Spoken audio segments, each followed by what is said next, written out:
On your mark, get set. Let's go. I can't do it. We'll do it live. Do it live! I'll write it and we'll do it live! Mister, will you please wake up? Montana looking, throwing in the end zone. Caught it! Dwight! Merrill over the head of Jenks. Uribe charges. Hold it. I did that all wrong. Let's try that. This is why I term this Wacky Wednesday. Take two. On your mark, get set. Let's go. I can't do it. We'll do it live. Do it live! I'll write it and we'll do it live! Mister, will you please wake up? Montana looking, throwing in the end zone. Caught it! Dwight! Merrill over the head of Jenks. Uribe charges, throws, out! And the White Sox have won the World Series. And that'll do it. It's over. The Golden State Warriors return to a familiar place. They're on top of the NBA world. We're down to 2, now to 1. Here's Jordan. Yes! It is all over. The Chicago Bulls. This is Snowman in the Morning. Hey, this promises to be fun. Oh, yeah! It's time for... I can't get this technology stuff right. It is time for business. Good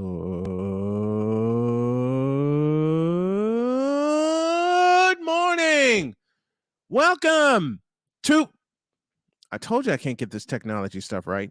Welcome to the Wacky Wednesday edition of Snowman in the Morning. Glad to have y'all with us. And brother, I just want to open with this.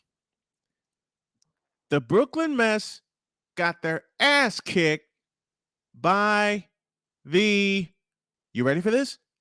Sacramento Kings. Matter of fact, to the point where the Sacramento Kings laid, you ready for this? Ready for this total? 153 points. You heard me correctly. 153 points on a supposed Eastern Conference championship contender. The Brooklyn Mets are done. The Brooklyn Mets are cooked. The Brooklyn Mets are finished. And the Brooklyn Mets are overrated. Big time overrated. Now that I got that out of the way, and good morning to Hawk TV, first one to drop us a chat. If y'all can, if you're watching this on YouTube, smash that like button, hit that subscribe button, and drop us a Cash App if you would be so kind to do today. Every Cash App that is dropped goes to assist not only myself, but my family, but our foundation that we're building with the brand new SDM Sports Radio Network. And I have something exciting to say about that. We'll do that later. Right now, it is time for the Whip Around presented by Fanatics.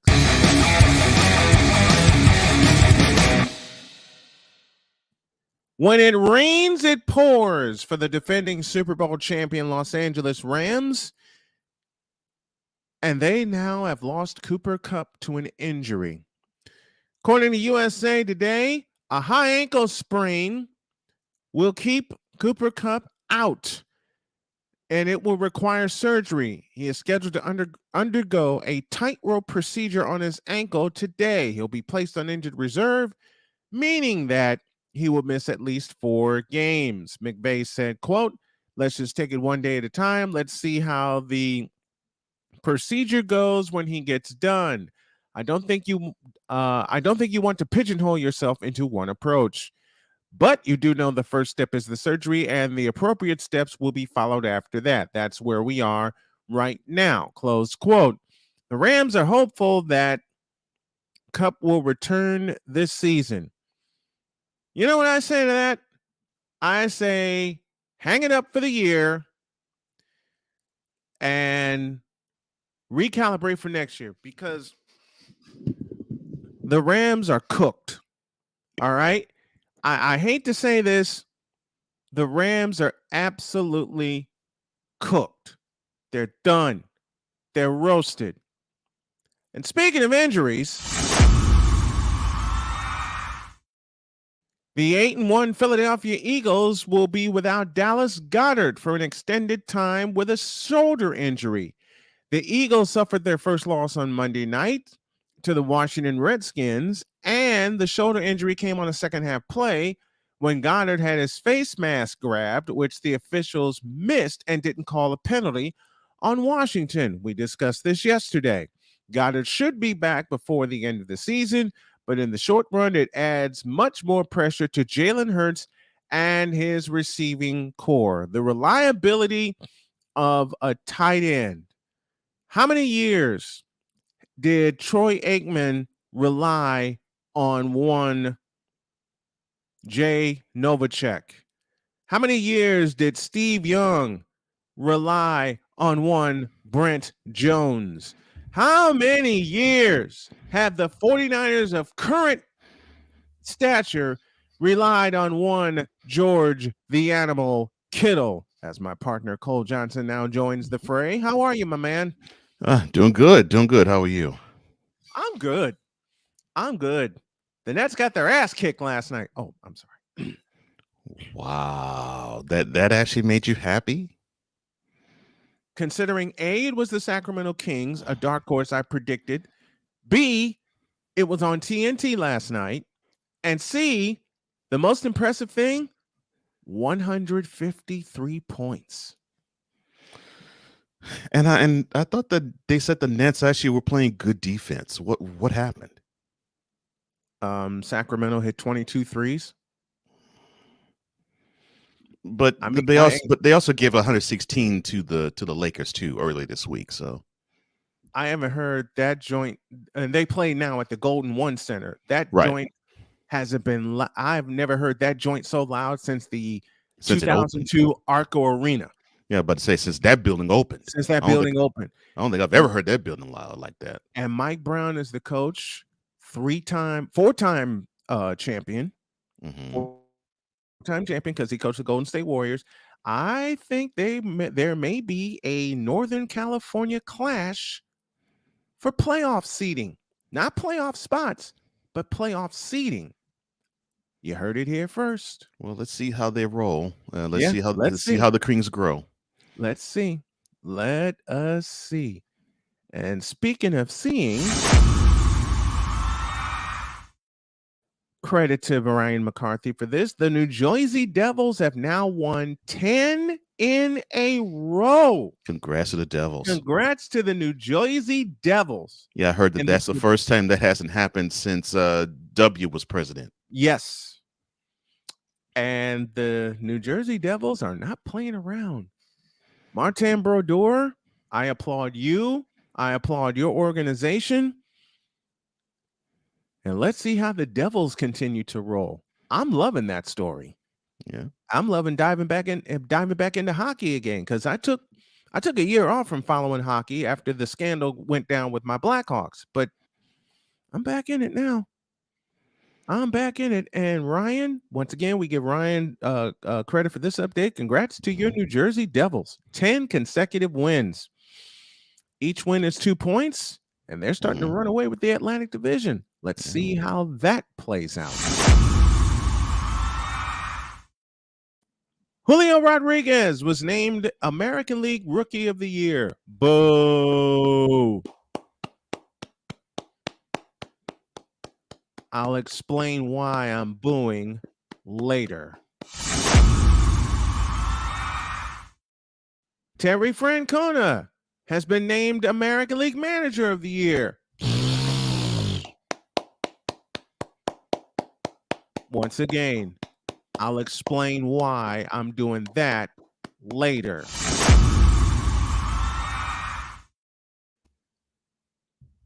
Now you got the NFL wanting games in France, in Spain. Well, they already played in Germany this year, so. Forgive my get off my lawn take, but okay. Why don't you fix the games you have here? because they're thinking about the money,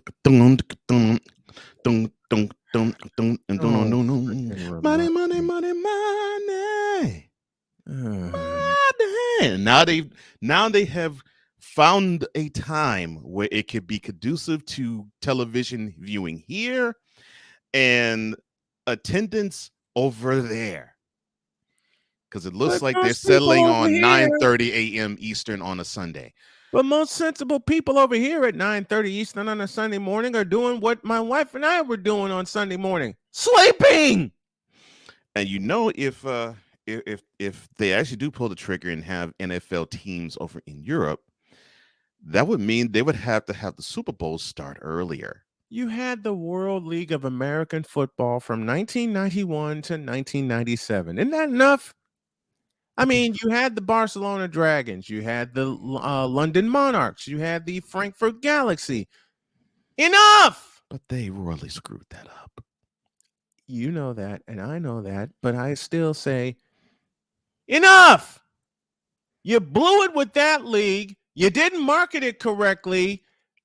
And I miss seeing the New York, New Jersey Knights. Don't ask me why. I just miss seeing them.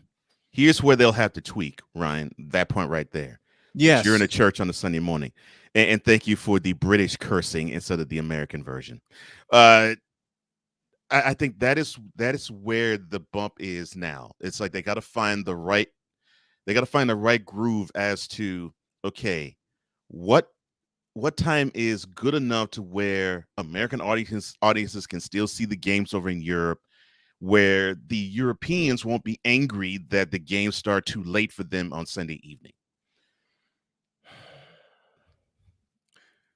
That's the whip around for this morning.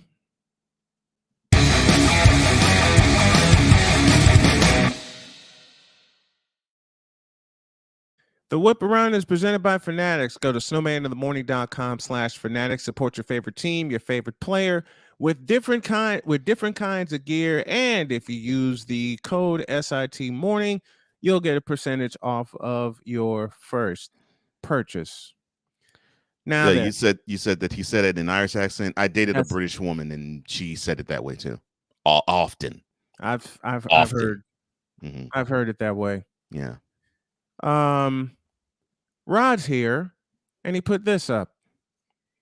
The Patriots have 22 AFC East titles and we're going to smash the Jets Sunday. Patriots by 3 touchdowns and Zach Wilson throwing 3 picks. You know what? I'm sick and tired of Rod. I mean, I don't remember asking you a thing. You read my mind. Mm-hmm. You read my mind. Rod, I love you, but I hope the Jets do to the Patriots what they did to them in 2011. You mean knock them out the playoffs? That's cold.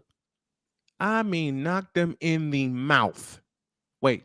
I didn't say that correctly. Allow me. I hope the Jets knock the Patriots in the mouth. As Ryan says, it's too early to troll Rod. Not for him.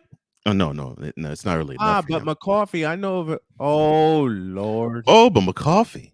I know of a church that is perfect for football goers everywhere. And I do too. Same.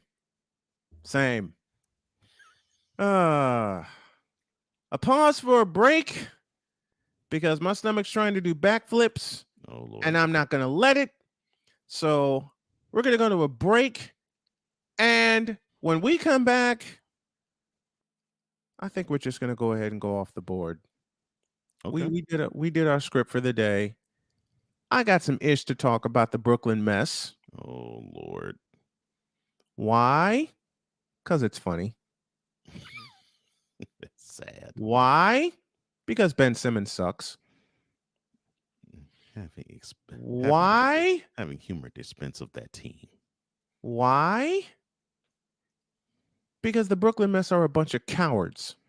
Are they as funny as the Lakers, though? No? That's what I thought. No, but it's still fun to talk about them. True it is. They are a modern day sports soap opera, no question. What was that? As the Nets turn. That's what I do. That's as what the Nets turn. That's what I dub them, as the Nets turn. Oh, jeez. A Pizzle in the house with us. It's never too early to troll. Hawk TV, Victor Locke, my buddy, Sick Diggy from Norway. And before we get a break, I want to welcome the folks at WIRU in my hometown of Chicago tuning us in. So we have hit Volcanus in the house with us. Pleasure to have you aboard, brother. Pleasure. Oh man, big time pleasure. Smash the like button, hit the subscribe button, and drop us a Cash App. It helps the foundation along. I'll see y'all in 4 minutes. Back in a flash. This is Snowman in the Morning.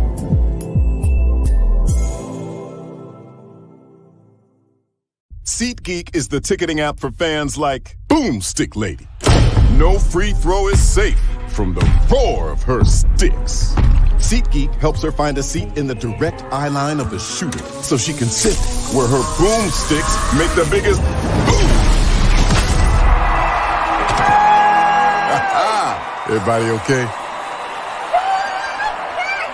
SeatGeek handles the tickets to sports, concerts, and more, so fans can fan.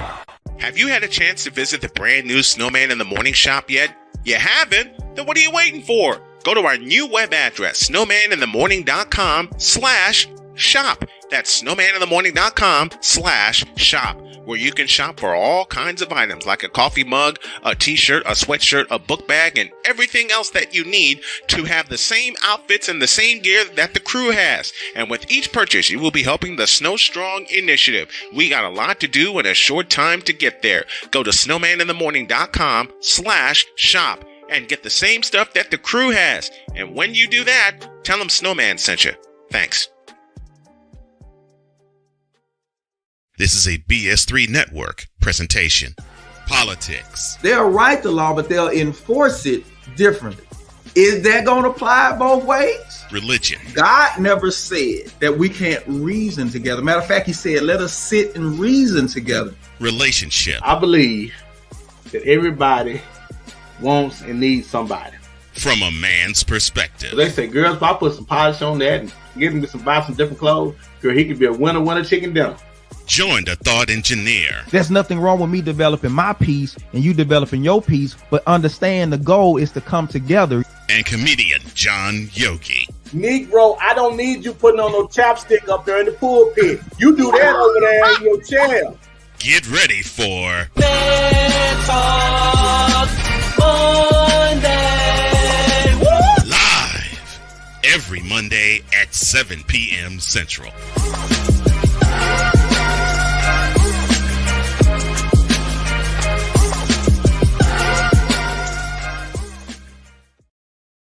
Snowman in the Morning with Cole Johnson is brought to you by Penis Water for the ebbs and flows of life.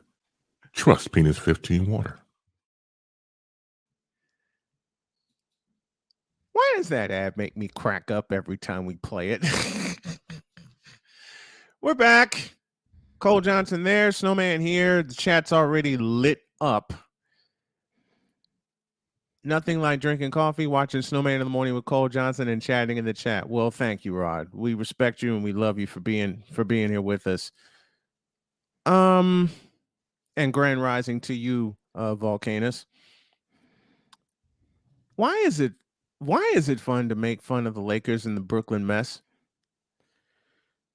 Yeah, I guess it's the punching up thought process.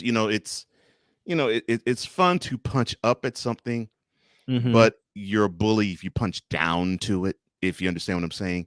So very well. We all of us hold LA and New York, the cities themselves, as the two biggest thermostats basically in the United States. Says who? Some Los Angelenos and New Yorkers seem to love it for the most part. Most of the country seems to dislike it. But then you got people like me that don't care. But the funny thing is, you have with the Yankees, with New York, and the Lakers with Los Angeles, you get some part of them embraced throughout all of Americana. Mm-hmm. And so when you have that happen, and you see Lakers fans where they have no business being, like in North Dakota, and Yankees fans in Montana. I actually had to go through that. When you live other places like you in Chicago and me in Houston, it just sickens you. It's like, why are you rooting for these teams? I thought you're supposed to root for them to lose. Why you want to root them to win? Now, yes, I get that when we were growing up, we had with the Lakers a dynamic figure in Magic. We interrupt this rant for this. This edition of the LJPN is brought to you by Grimy Chapstick, Numbo Chip Chip, and Chap Chap.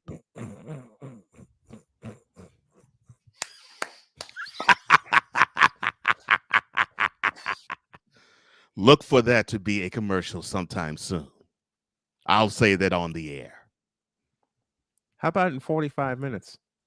I'll give it a shot. Can you make that into something in 45 minutes? I'll give it a shot. I'll do the voice for it. Okay. Here you go. This edition of the LJPN is brought to you by Grimy Chapstick. No more Chip Chip and Chap Chap. Good Lord. Listen, you set that up with the no more Chip Chip and Chap Chap whenever you do that anyway. Well, that's true. I did. Now, back to what we were talking about. All right. The Nets suck. The Lakers are worse. So when you're in these pockets, you look at these idiots who are cheering for the Lakers and the Yankees, and you're saying to yourself, "Wait a minute, these are teams you're supposed to cheer against." Now I get, like when we were growing up, you had Magic and Kareem. Both of us like the both of them, but even with that being said, if it was our team playing, then we still wanted our team to beat the brakes off of the Lakers. Yes. And it was no slight to Kareem nor Magic. It's just they just weren't. That was just pure unadulterated fandom. Yeah, it's fandom. I mean, you were a fan of the Showtime Lakers on a low level. Yeah, but with your home team, you with the Rockets, me with the Bulls, you wanted them to beat the Big Bad Kings, right? Which at the time were the Lakers and the Boston Celtics. So when you have that dynamic happen, you tend to when the titans of society seem to not be on the level that they aspire to be, it's a little fun to just simply throw a bunch of jabs at them. And so that's what we're seeing with the Nets and the Lakers. Speaking of jabs, I'm going to throw one at Wise, and I'm going to pay for it later. I know, but Cole, this is for you. Oh, no. Driven deep to left center field. Gardner is going back. Looking up. See you later. See you later. Astros headed back to the World Series. Wise actually said that Monday when we were talking about busting each other's chops, and he said, "Yeah, you just need to stop playing those damn clips." Ryan McCarthy, speaking of Montana, a bucket list item is witnessing the brawl of the wild in Bozeman and Missoula between Montana and Montana State. Mr. McCarthy, I have a story about that. I'll tell you later. Now, Victor, I get what you're saying here. There's no such thing as punching up or down. Punching is punching. Someone is always getting a fat lip. I'm not talking about up down from the perspective of this up to down. I'm talking about society, like the poor. The haves and the have-nots. Yeah, haves and have-nots. The poor love to see the rich get their butts whooped, and it's that type of thing. The have-nots love to see the haves get it, and so when I say punch up, punch down, that's what I mean. Love to see the haves get punched in the mouth. Here I go referencing George Carlin. The have-nots love to see the haves get socked in the mouth and kicked in the nuts. Period. Yeah. Now, if we're talking about Victor's response when I played that clip from Robert Ford, whatever did he do to you? we got to make that a sound. You know that. We got to make that a sound. Now to your point here, just basic physics. Yeah, we don't really care too much about that. I mean, look, Right. Hagler Hearns, that's a really good example. I mean, Hagler had what, a 3-4 inch height advantage over Hagler, but we didn't feel as though we wanted to have Hearns get the brakes beat off him. Right. We just wanted a good fight because we didn't really hate Hagler and we didn't really hate Hearns. We just wanted to see a good fight, and for 8 minutes we did. So from that aspect, you're right. Back to the mess in Los Angeles and in New York, Brooklyn, New York. They just need to close the Barclays Center, blow it up, and send the Nets back to New Jersey. Because I will put it in the form of a question. What have the Nets done since they got to Brooklyn? I'll answer that. Not a doggone thing. Unfortunately, I have to say they've done one thing. And it's messed up how I'm about to say this. The move from New Jersey to Brooklyn has made the Nets more newsworthy relevant. Because the move going east of the Hudson has made them... this made people want to talk about them. Because when they were actually ensconced west of the Hudson River, people really didn't give two craps about them. Then how come the Jersey Devils have been sustainable and the Nets? Well, I can answer that question. 3 Stanley Cups. That 95, 2001, and 2003. I'll answer that. Yeah, that, and they actually know how to run an organization in New Jersey. That too, and this is so messed up because the Knicks they haven't won a championship since 1973, and before 1994 the Rangers didn't win Stanley Cup since 1940, but of course in 94 they won one. New York is not really as much of a hockey town as, say, I don't know, Chicago or even Boston or even Detroit. It's a basketball town. It is. It's a Knicks town. Yeah, it's a Knicks town. And when it comes to basketball, it's all about the Knicks. Well, you mentioned hockey town in Chicago. I will say, I had the absolute pleasure of witnessing the third Stanley Cup in 2015, along with 21,000 other Blackhawk maniacs. I thought I screamed when I was at a Bulls game in person. No. Game 6 against Tampa Bay, when it was scoreless, knee deep into the second period. And then they got that first one. Duncan Keith got that first one. Well, and we pretty much knew the game was over. Sick, you're gonna love me about what I'm about to do. Go ahead. I got a buddy who's a big time Lightning fan, Joshua Jackson. He's a friend of the show and a friend of mine. I really thought we were going to make a bet for that series when the Lightning and the Blackhawks met in the Stanley Cup final. But you know how you get that one you see that one touchdown or that one bucket, that one goal that Duncan Keith scored, we knew it was over. And then Patrick Kane put the second one home. As they say. Halfway through the third period. Never as good as the first time. Never as good as the first time. That third cup on home ice, to hear the great Gene Honda say, "And now, ladies and gentlemen, the Stanley Cup," and everybody goes silent. Yeah, because you want to hear as they walk the cup out. You want to hear it. You want to hear them say the words. You want to hear Gene Honda. Listen, Olivier Sedura, who's the PA announcer for the Brooklyn Mess, will never have the pleasure of saying, "Here's the Larry O'Brien trophy." Ever. I mean, Matt Hurwitz had the pleasure of saying that for the Golden State Warriors in 2017 at the old Oracle Arena. So help me out here. Yes. Of that string of 3 Stanley Cups that the Blackhawks won, that third one was the first time that Chicago clinched it on home ice. On home. Okay, that's what I thought. Okay. On home ice. Because I know the first one they clinched it. I think they were playing the Flyers. I know they clinched it in Philly. They were in Philadelphia. Yeah, I know that. Yeah. Okay. The first one we clinched in Philadelphia. The second one we clinched in Boston. Right. And both of those are on the road. Right. The third one on home ice. There is, I can tell you, man, there is nothing like your team. Not I've had the Astros win a World Series championship, clinch a World Series championship on the road and home. There is nothing quite like when your team wins that big game on home ice, home field, home diamond, home court. There's nothing like it. Nothing like it. Let's see. Your Rockets did it twice. Yeah, did it both times. 94, 95. Mm-hmm. The Bulls did it twice. 3 times, actually. 3 times. 92, 92. And 96, 96 and 97. 97. Mm-hmm.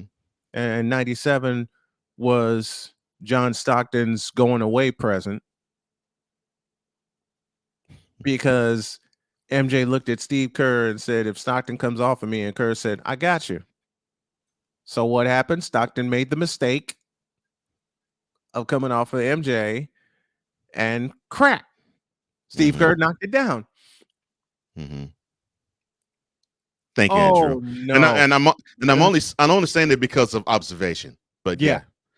Thank you, brother. Thank you.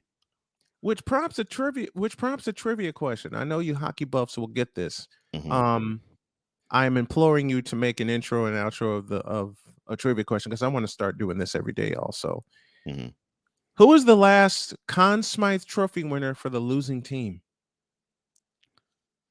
Matter of fact, while I'm doing this live, I have somebody in mind, but he probably isn't him. While I'm doing this live, I may as well do it this way. Yeah, I'm on social media right now. Here's the trivia question of the day. Who was the last Conn Smythe Trophy winner from the losing team? Of course, we're talking NHL hockey. Let's see how many people will get that. I know someone in the chat will get it. I know a hockey buff in the chat will get it. Probably Ryan. Ryan or Andrew probably get it. I know somebody. Yep, Ryan got it. Mm-hmm. That's what I thought. It was indeed. Good Lord, I haven't heard this name in a minute. John Sebastian Goedert.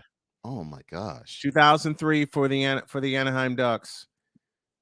And boy, he played a hell of a series. Thank you for proving me right, Ryan. I knew Ryan would get it. I did too. Now, I knew Ryan would get it. I did too. Now, as for your earlier point here, yeah, New York is a basketball town, and it's somewhat of a baseball town. Yeah, somewhat. I say somewhat because when the Yankees were horrible and putrid, nobody cared. No one really, even New Yorkers didn't really talk much about them, except for who was Clyburn going to fire. And the bad part was when the Yankees were horrible and putrid, who was up at the time? The Mets. And that's another issue. So the Yankees were horrible from 82 to 95. Yes, they made the playoffs in 95, but they were mediocre. By Seattle. Yeah. They were mediocre. By Seattle. Yeah, they were mediocre. Meanwhile, the Mets actually won a World Series, and you really didn't hear New York talk a whole lot about the Mets, which struck me as odd. I'm thinking, it's still the New York team, and the team actually is pretty cool. Mm-hmm. But when the Yankees won in 96, it was over. Every New Yorker that I knew of talked about baseball then because it was about the fandom of the Yankees. But when it comes to basketball, but see that when the Knicks do good, they're really great, and when the Knicks do bad, they're horrible. But they still talk about the Knicks all year long, all day long, all year long. Mm-hmm. They talk about the Knicks. They don't have nothing to say about the Brooklyn mess.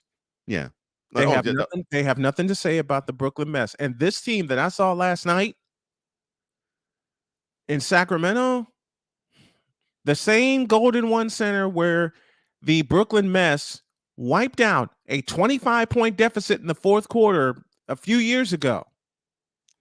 That's when they actually had a point guard by the name of D'Angelo Russell. who was a former Net at one time. Yeah, 25-point deficit, and they wiped it out. And then last night happened.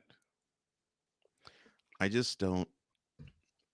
Now, to your The point, Brooklyn Mets are putrid. to your point about the relevancy of the Nets and how it's fun to actually Beat them up. To beat them up. It also helps when you have a team who they do not make the news because of what they do on the court. It's because of what they do off of it. And we have heard more about this team because of what this team has done off of it. Mm-hmm. Whether it is Kyrie Irving or Kevin Durant or even the owner, Governor Joe Tsai. I love the way you put that. Or the general manager Sean Marks. We talk about what they do off the court more than what they do on it. And then when we talk about what they do on the court, they get blown out. And they've now dealt with two blowouts in 3 nights out in California. Blown to Smith. One in Southern California, one in Northern California. Mm-hmm. The one in Northern California is going to hold more significance. And the reason I say that is oh, jeez. That would help them a little, I would say. That would help them. If they had someone toot their horn like a big time sports figure like a Stephen A. Smith, I think you would see that fandom shift a little. I don't think I'll see it because New York is so entrenched in wanting to be the Knicks that I can't see them talk about them. Talk about the Nets other than when they just simply act a fool and want to do soap opera stuff again. Well, it ain't gonna be my ass. It's certainly not gonna be me. Remember when the move to Brooklyn was pending. Remember when Stephen A. said this? They're not trying to come here to fit in. Mm-hmm. They're coming to take over. They haven't done it yet. You timed that beautifully because it's when you hit that, Victor hit type that. Those tirades by Mr. Stephen A. Smith about the mess are coming to take over. Had not aged well. Not at all. Did not age well. Not at all. 100%, Victor. Hasn't aged well at all, period. And I was thinking to myself. The moment he said that, I was like, what was he seeing in this team? I heard that live. Mm-hmm. I heard that live. And I said, they're coming to do what? But then again, I get it.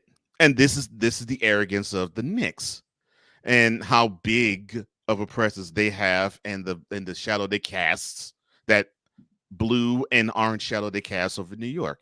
Mm-hmm. Remember the winter in the spring before Durant signed with the Nets. Yes. Times Square had a billboard of Durant clad in a Knicks uniform. I remember that. So, Knicks fan is seeing Durant sign with the Nets, and it's like, wait a minute. The Knicks are the team in New York. Why are you going to sign with the junior varsity team? You should be with the varsity team. And so when they see this figure who has then won 2 championships and got to a third, but unfortunately was injured when he was on the road trying to get his third in a row, go from the West Coast to the East, and they go to the Nets, they're figuring, oh, wow, our chances, talking about the Knicks, our chances of getting a chip is gone because this talent that helped the Warriors get 2 rings could easily help us get a ring, but he's not going to help us do it. No. I think it was coming from that. And the Knicks made the correct move in not tendering an offer to him. They definitely made the correct move, not tendering an offer to Irving. Correct move in not tendering an offer to neither KD or Kyrie. What's up, Wise? How you doing, brother? Ryan McCarthy. I was genuinely happy for Jiggy, John Sebastian Jaguar when the Ducks won in 2007. I was rooting for him, Teemu Solani, and Scott Niedermayer to win the cup that year, and they did. And they did. Yeah. And they did. Man, listen, it's pretty simple. The Mets suck. The Fakers are worse. And it's going to be that way for the next few years. And what's going to royally suck too is that the rest of us in America are going to have to deal with how horrible they are, and they still are going to be televised on national television. Both of them. And I don't mean just when they play against each other either. Put a pin in it there. Let's take a break and come back because the Christmas matchups are where we are going to go next. We're already off the board. We're already off the rails. That's Cole. I'm the Snowman. Back in a flash. This is Snowman in the Morning.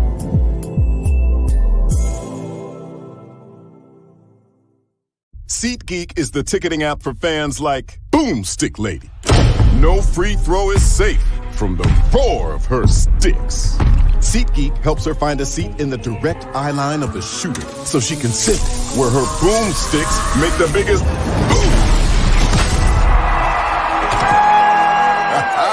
Everybody okay? SeatGeek handles the tickets to sports, concerts, and more, so fans can fan. Have you had a chance to visit the brand new Snowman in the Morning shop yet? You haven't? Then what are you waiting for? Go to our new web address, snowmaninthemorning.com/shop. That's snowmaninthemorning.com/shop, where you can shop for all kinds of items like a coffee mug, a t-shirt, a sweatshirt, a book bag, and everything else that you need to have the same outfits and the same gear that the crew has. And with each purchase, you will be helping the Snow Strong initiative. We got a lot to do in a short time to get there. Go to snowmaninthemorning.com/shop and get the same stuff that the crew has. And when you do that, tell them Snowman sent you. Thanks. This is a BS3 Network presentation. Politics. They'll write the law, but they'll enforce it differently. Is that going to apply both ways? Religion. God never said that we can't reason together. Matter of fact, he said, let us sit and reason together. Relationship. I believe that everybody wants and needs somebody. From a man's perspective. They say, girls, if I put some polish on that and get him to buy some different clothes, girl, he could be a winner chicken dinner. Join the thought engineer. There's nothing wrong with me developing my piece and you developing your piece, but understand the goal is to come together. And comedian John Yogi. Negro, I don't need you putting on no chapstick up there in the pulpit. You do that over there in your chair. Get ready for Monday. Live every Monday at 7 p.m. Central.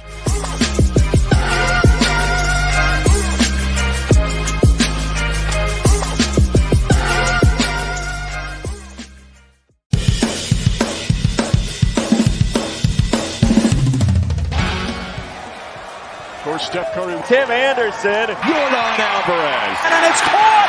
Deebo Samuel with the catch. Michael Jordan can sense The throw just got the king. BS3 Network. The hottest of hot takes. The coldest of cold hard facts. This is Snowman in the Morning with Cole Johnson. Weekdays at 8 a.m. Eastern. Check your local listings for your viewing and listening pleasure.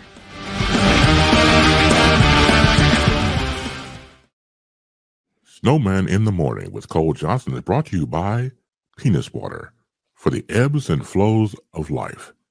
Trust Penis 15 Water. So I realized that I think, even though it's not advertised, right, there has to be a place for stupid people. We don't know because we're not stupid, so we don't know anything about it. It's like a secret club society. Oh my gosh. So I come to the conclusion that he graduated from SU. Stupid University. Yeah, get all the stupid ass letters that go along with graduating high honors of being stupid. I can't do no more, man.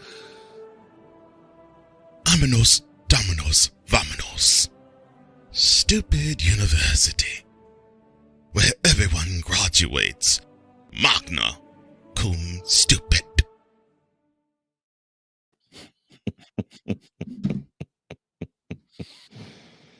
That's Cole. I'm the Snowman and Stupid University.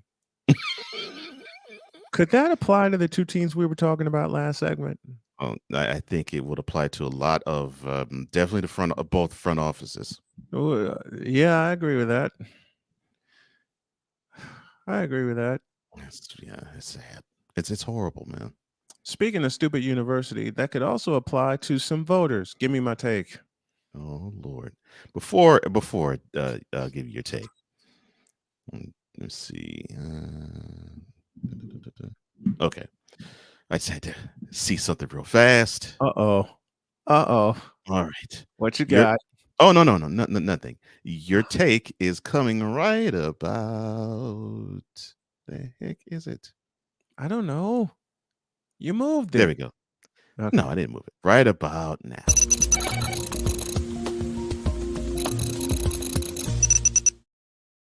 And while I'm at the lab, I will now let you cook. Dusty Baker and Jeremy Pena got robbed. Wow. Simply put, I love you, Terry Francona and Julio Rodriguez, but y'all don't deserve the awards that you got. Dusty Baker managed his team to a place where they've been trying to get to since 2017, and they got there. It's called a championship. What the hell did Terry Francona do? Got out of the wild card round. What are the voters doing? Praising mediocrity now?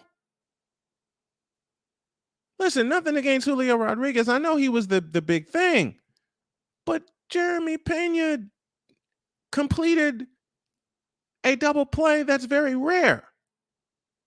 And that double play was not only winning the American League Championship Series MVP, but the World Series MVP. What's the phrase? And a child shall lead them?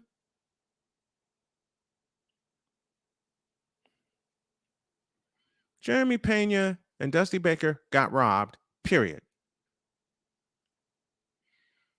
Especially Dusty Baker. Taking so much scrutiny for taking the Astros job in the first place. Coming off of the scandal. Coming off of everything that happened. Coming off of the punishments. And I'll never forget what Dusty Baker said.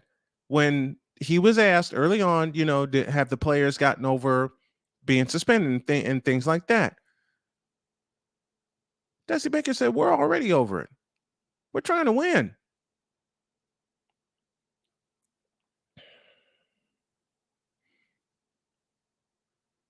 The award should be postseason, the postseason performances, thank you, Andrew, should be taken into consideration for who gets what award. MVP, Rookie of the Year, Manager of the Year, all that should be taken into consideration.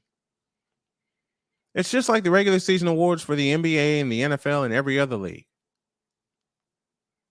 Because if you want to talk about a Rookie of the Year, how about a rookie that led your team to a world championship? That is why I believe Dusty Baker and Jeremy Pena got robbed. Period. They got robbed. And I feel for the voters. They have one of the toughest jobs in the world. I understand that. But at the end of the day, it's all a doggone popularity contest, and also depends on who's hot at the time. How come y'all didn't think Jeremy Pena was hot at that time? How come y'all didn't think Dusty Baker was hot at that time? Oh, I know why. Because Dusty Baker blew everybody out in the American League West.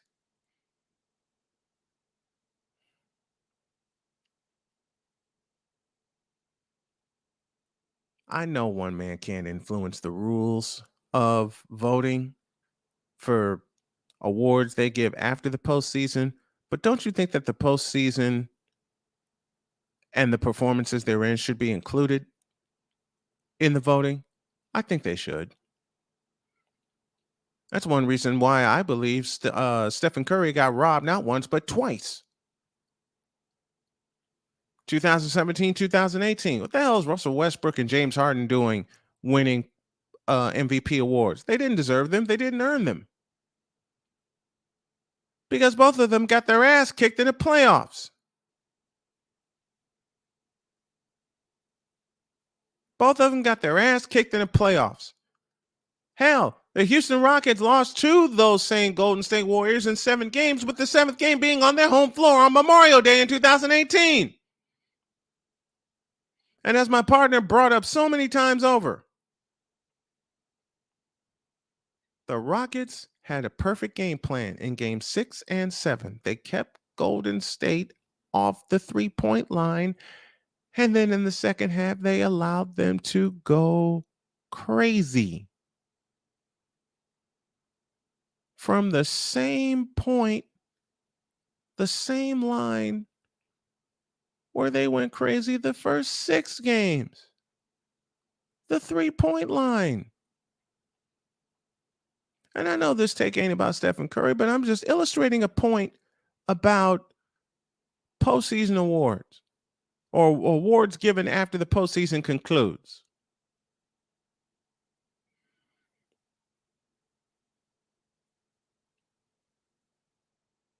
I believe in my heart Stephen Curry got robbed of 2 MVPs. Jeremy Pena got robbed of Rookie of the Year. And Dusty Baker got robbed of Manager of the Year. And Sick Diggy just said it in the chat. Dusty Baker is looking at Terry Francona while low-key flashing his World Series ring that's going to have a lot of bling on it and saying, quote, "I'll get that award soon enough."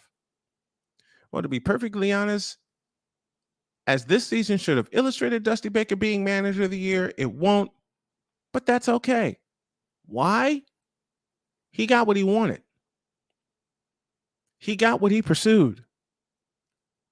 And that pursuit ended the way it should have ended, with a World Series championship. And all of the coaches surrounding Dusty chanting, "Dusty, Dusty, Dusty," as 44,000 fans celebrated in kind and in unison with their World Series championship manager. That is how it should be. Will it ever be that way? Probably not. I am but one man. I know a lot of people will agree with me, and I know some will disagree with me with how I'm feeling. But again, it just illustrates how Stephen Curry got robbed not once, but twice of MVP awards because he carried his team to a championship. Jeremy Pena completed a rare double play for a rookie. League Championship Series and World Series MVP. And yes, I have a trivia question behind that. I'll do that second half of the show.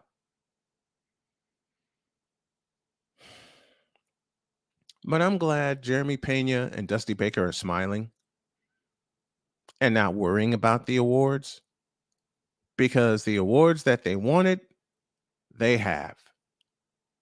And that's the 2022 World Series Championship. So MLB, you can continue to mess this up as long as you need to. NBA, I know you screwed up royally. Okay? The Warriors returned to prominence in 2017. And Steph didn't even get a sniff for MVP? Really? And he was one of the top scorers in the league and one of the top players in the league? Really? You're going to give that award to Russell Westbrook because he averaged a triple-double, which he kind of created himself unfairly? Because he was chasing teammates off the boards? And you don't want to look at that? You don't want to look at the fact that James Harden traveled his ass off getting MVP in 2018? I conclude with a stat that my partner brought up to me. You know the year that James Harden won the Most Valuable Player award, which was 2018? You know he took over 400 threes that year? When Michael Jordan won his first MVP, well, let me change that. James Harden averaged 37 points a game, taking 400 threes. Michael Jordan averaged 37 points a game in the 86-87 season. You know how many threes he attempted that year? 12. And he still averaged 37 points a game. Think about that the next time you want to crown an MVP and you just look at his stats and not his style of play. So I congratulate Dusty Baker and Jeremy Pena. Forget the regular season awards. The ones that you pursued, you got. Now let's see you get another one. And I mean that from the heart. That's Snowman's take. What is yours?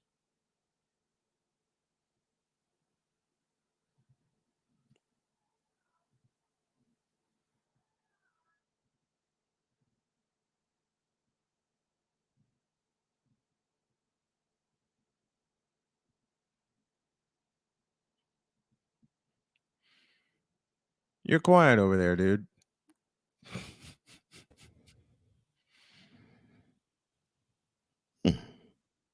All right. Oh, y'all see that smile on his face, right?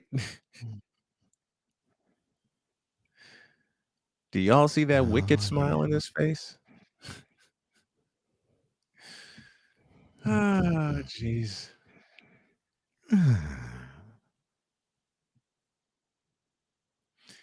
While my friend is still in the lab, and speaking of said Seattle Mariners, I'm going to pay some homage to Rick Riz, the radio voice of the Mariners, highlighting their wild comeback against the Toronto Blue Jays. Here's one of our calls of the day. One more right here. Cal will lead. Here's the pitch to the way, swinging a line drive into right field. Down the line and toward the corner, a base hit. Cal being waved around third. He'll score. Frazier in at second with a 2-out RBI double. Claps his hands, and the Mariners, for the first time in the ball game, have a 10-9 miraculous lead here in the top of the ninth inning. Holy smokes! Adam Frazier comes through in the clutch. His third base hit is an RBI double, giving the Mariners a lead here in the top of the ninth inning. That's Rick Riz, the fabulous voice of the Seattle Mariners. And of course, since we're talking about victories and home runs and things like that, I'm sorry, Wise, but I can't help it. The 0-1. And Alvarez belts it deep to right field. Gets it goodbye. Unbelievable. The Astros a walk-off win. Yordan Alvarez, a walk-off 3-run homer. And the Astros stun the Mariners in Game 1 of the division series. Incredible. The House of Horrors for the Seattle Mariners continues as they mob Alvarez by home plate. You know, there's one more I need to find. I don't know if I have it here. I have to look in another folder, but I'm gonna find it, because the one that I want, where is it? I don't have it. Damn it. I don't have it. Doggone it. But I do have an homage to Jerry Howarth, a retired Blue Jays play-by-play announcer.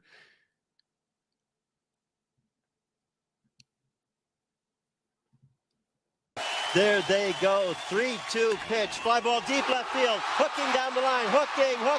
There she goes. A grand slam. The Blue Jays have done it again. Steve Pearce with a 2-out grand slam to beat Oakland 8-4. Another walk-off home run after Morales did it last night. Home run number 9. That was from 2017. And to finish things off, this is for you, buddy. The rubber. He was on the mound when the Astros clinched the ALCS with that sweep against the Yankees. Mancini playing behind the runner at first. He goes, and the pitch is lifted to right by Castellanos. Long run for Tucker, over toward the line, and foul territory. Makes the catch, and the Houston Astros do it again. 2022 World Series champions.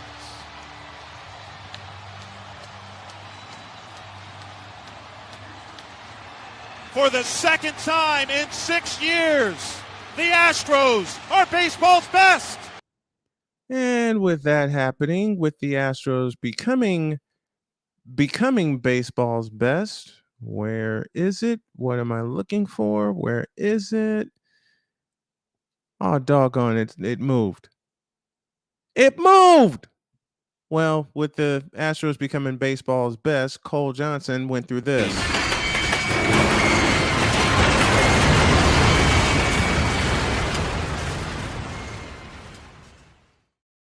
And with the catch of that final out, this happened.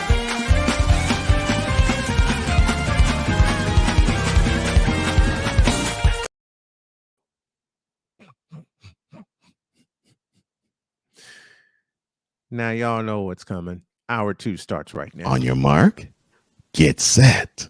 Let's go. Cause we take this job so serious. All of it between two people and 4 nostrils. All of it was gone. LeBron James is pure, unadulterated trash as a basketball player and has been for 20 years. We don't want to see that. Wait a minute. We don't want to see bro. Number 420. Why is El Jefe? Number 420. I had to do it. Oh, man, I thought I missed it. What in the all types of blue hell? Yes, it's Snowman in the Morning with Cole Johnson. It most certainly is. Hour 2 thereof. I didn't get a chance to push that button yesterday. Oh, Lord. What? What did I do now? What did I do now? Not that Joker. Well, Joker's wild bit. Oh, this? Joker. Or this? Oh, the like original the sound. I got yep, this is the original. They were using that even for the bonus game, but then they jazzed up the bonus game by adding. Yeah, I like that one much better, actually. I like the second one better, too.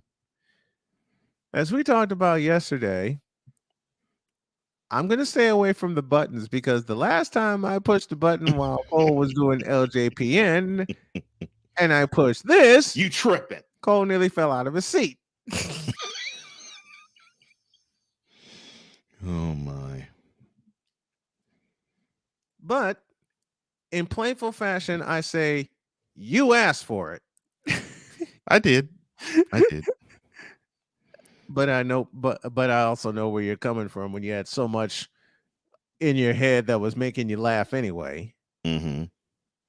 And yeah, and what's so messed up, I prepared for every other scenario that you or Wise was going to throw at me, and even Playmaker, except hearing my own voice back at me. I'm like, oh Lord, that I had to say that was great. That was a winner. I'm like, doggone it, worked. Threw my own voice right back at me. I can't believe that worked. I'm upset. I'm upset it did. I'm like, how in the world? Why are you upset that it worked? So I give you that, but I was like, doggone, I shouldn't have cracked like that. Not like that.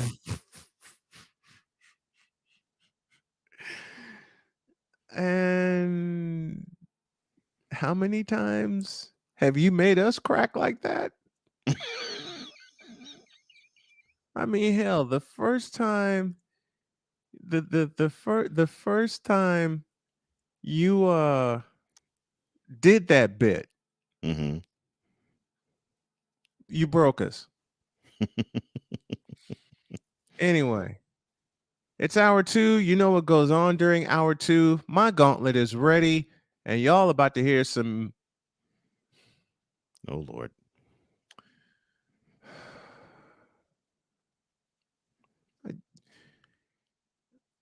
You know, I just look at some of these.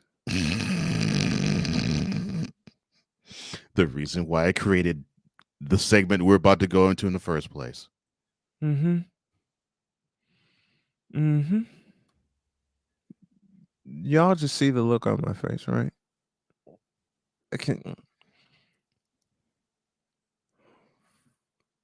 I nearly cussed. Push the button. Nicholas, I was thinking the same thing. Yes, you know where I'm going. You know. In a world where partial greatness is celebrated and total greatness is shunned, there stands to be a figure on the lips of those who love him and those who hate him. The inane comparisons to Michael Jordan and Kobe Bryant continue and has existed since 2003. There is no end in sight, for the battle between those who unconditionally love and unconditionally hate him wages on. These are their stories. Welcome to the Bronzexual Confessions.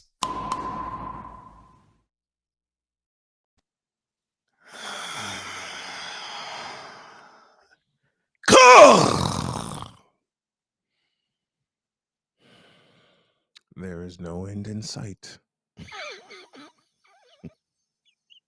There is no end to the frivolity. Already. There is no end to the stupidity. There is no end to the bronzexual fandom. Sure ain't. It sure ain't. Court session is at it again.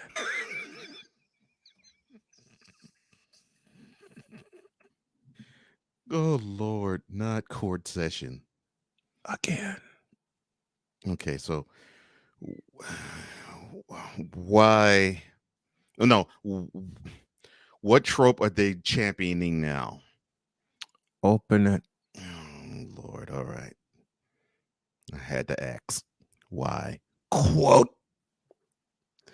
The Lakers can lose all games this season and go 2-80. Mm-hmm. LeBron's still the GOAT and is better than MJ and Kobe. Close quote. What I told you. What I told you. Now you see why the LJPN exists. Because of that statement right there.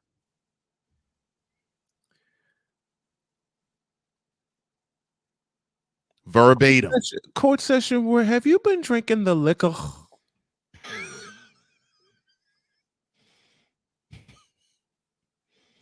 Oh my gosh. Andrew said, I'm sorry, what? I will repeat it begrudgingly. Quote. The Lakers can lose all games this season and go 2-80. LeBron's still the GOAT and is better than MJ and Kobe. Close quote. Oh, before you continue, Wonder Bread Choir. I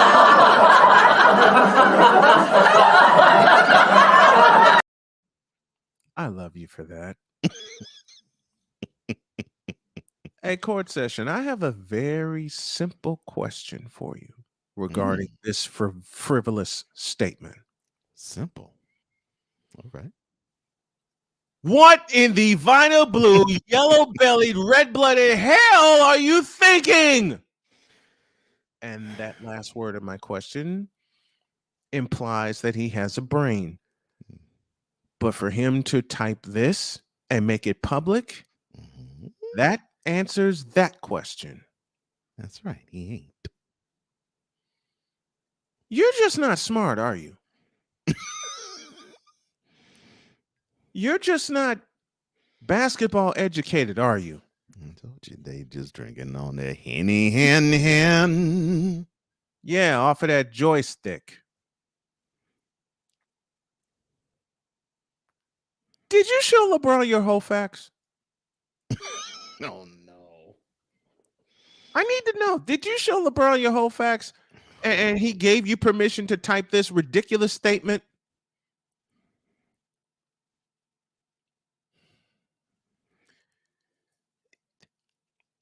How can you utter such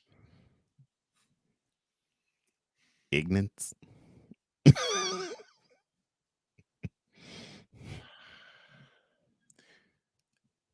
How can you? What's the word I'm looking for? How can you utter such? How can you utter such?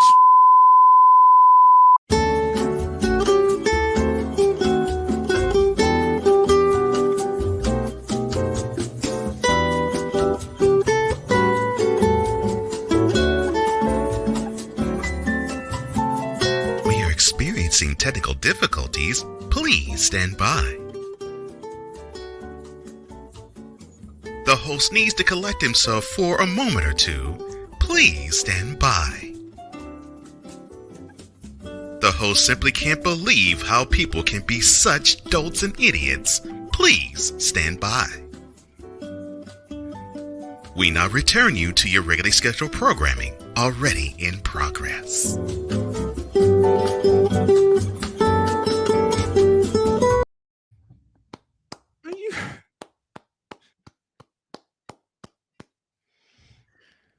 Beautifully done. Are you out of your rabbit ass rat picking mind?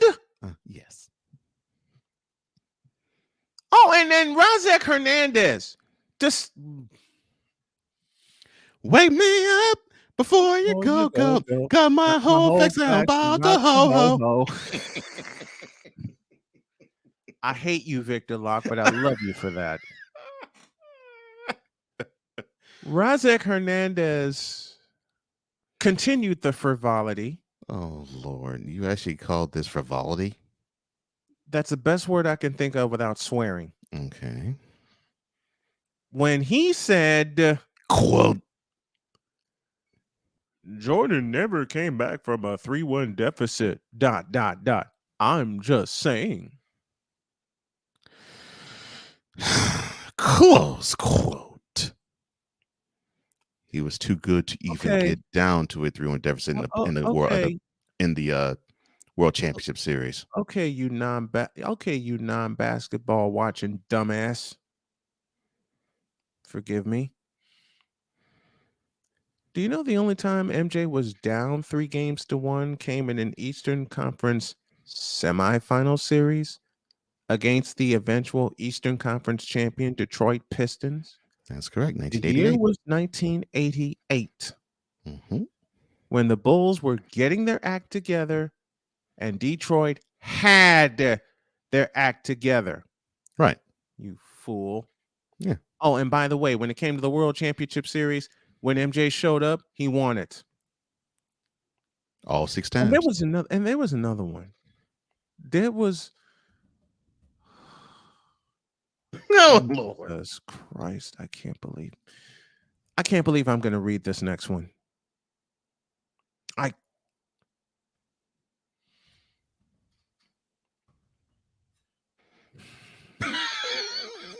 You have to gather yourself? Oh, no. It must be bad.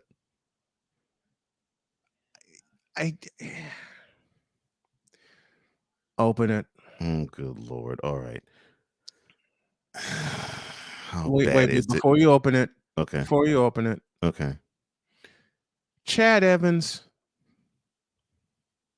you insignificant drop of. Now open it. Quote.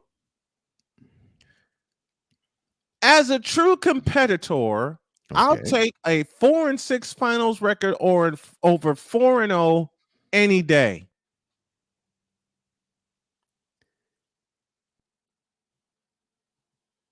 Close quote.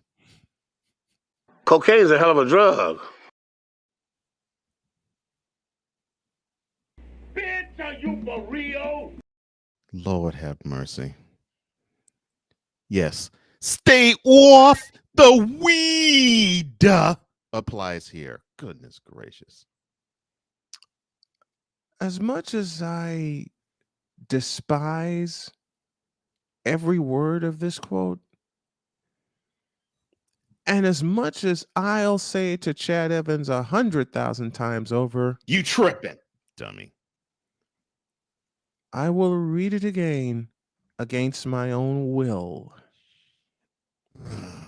Chad Evans said, quote, as a true competitor, I'll take a 4-6 finals record over 4-0 any day. Close quote. Lord have mercy. It's been a minute, but it applies here. It just does. Helen, my dear, please do the honors.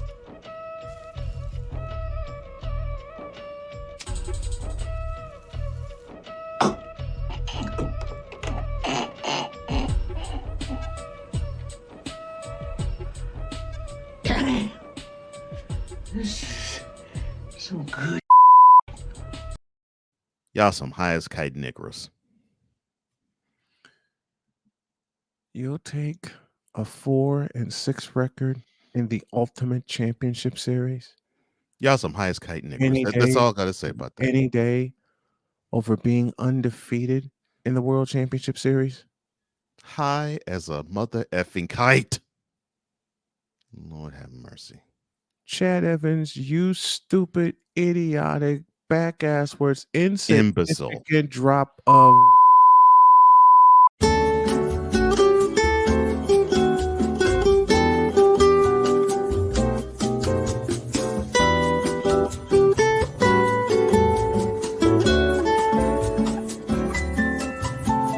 We are experiencing technical difficulties. Please stand by. The host needs to collect himself for a moment or two. Please stand by. The host simply can't believe how people can be such dolts and idiots. Please stand by. We now return you to your regularly scheduled programming, already in progress.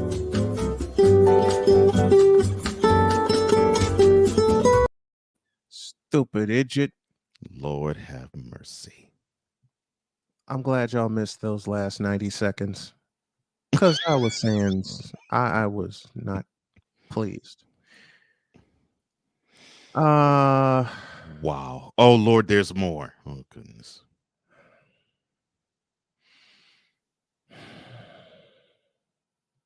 Yeah, there is.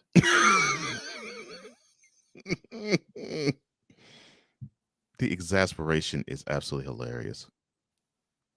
But I 100% get it. I know you do. I will only read. Only read? Oh Lord. There's a fellow on here who identifies himself with one of the greatest shooters ever, Peja Stojakovic. And I know this ain't Peja. I know for a fact that this ain't Peja Stojakovic, because Peja would never utter this kind of.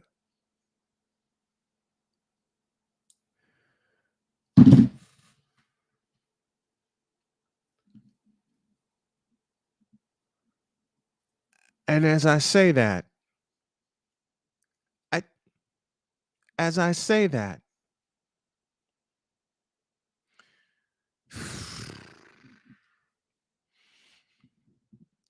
you know, I think when you get 2 for 1, they call that a double play.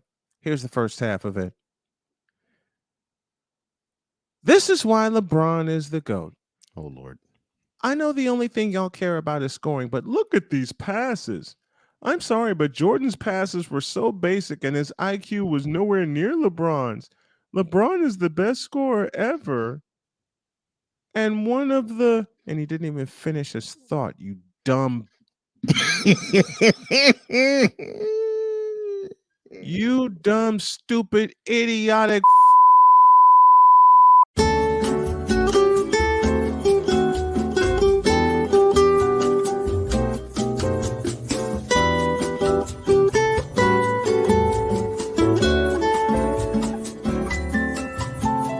We are experiencing technical difficulties. Please stand by. The host needs to collect himself for a moment or two. Please stand by. The host simply can't believe how people can be such dolts and idiots. Please stand by.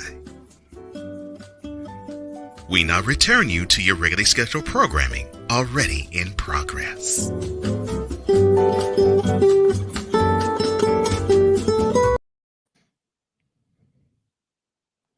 Dumbass. See, this is why. This is part of the reason why George Carlin is one of my favorite comedians of all time. And to back it up, and to There's more? Oh good Lord.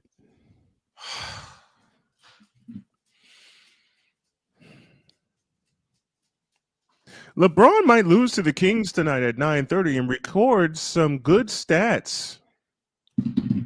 I told you.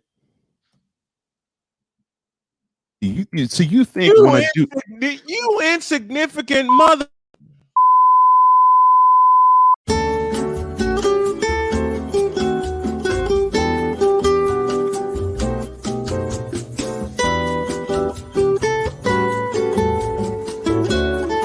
Modem. Damn you. Good stats while you're busy getting your ass kicked. I told you.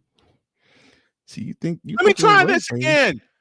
Good stats while you're in the process of getting your ass kicked. You think that Ray Ray is just a character. I know he's not a character. See, Ray Ray is all kinds of and so many times I just want to say You suck, you jackass. The thought process is utterly ridiculous. And then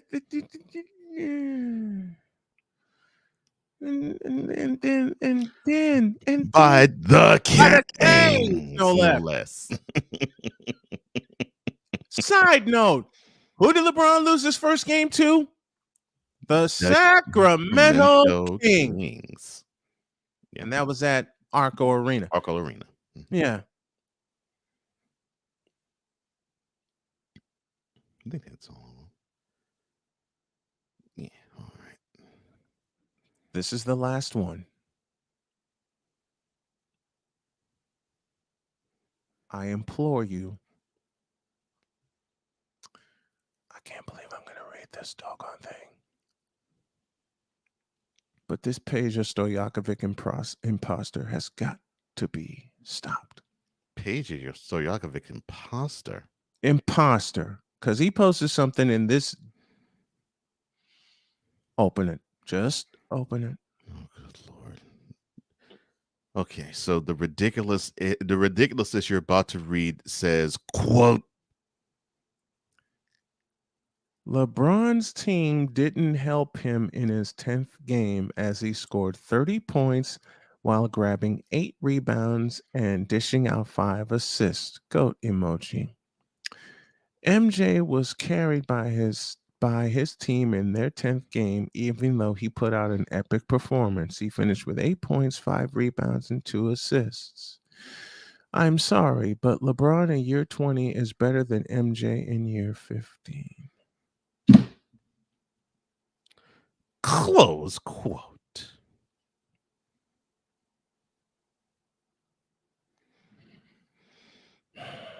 Smoking that weed, feeling fine.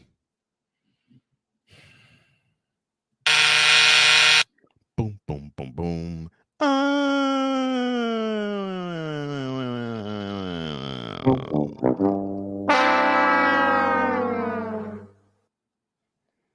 Unacceptable. Unacceptable. Again. Unacceptable. Unacceptable.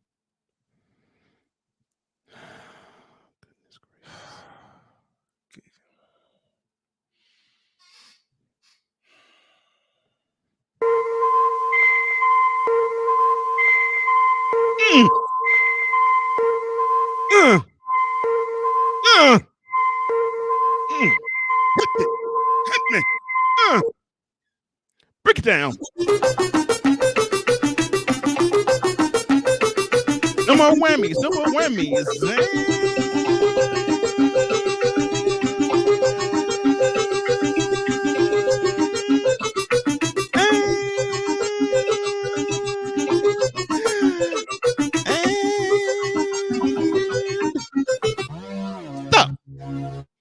Oh.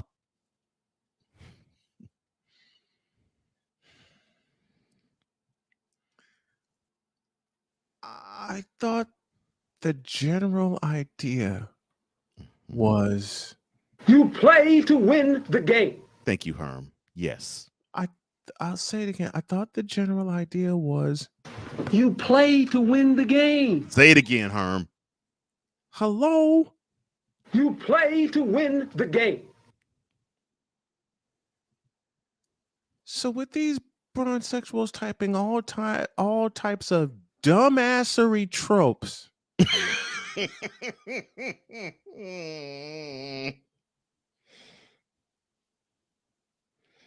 all I have to ask is, what in the all types of blue hell are you folks doing besides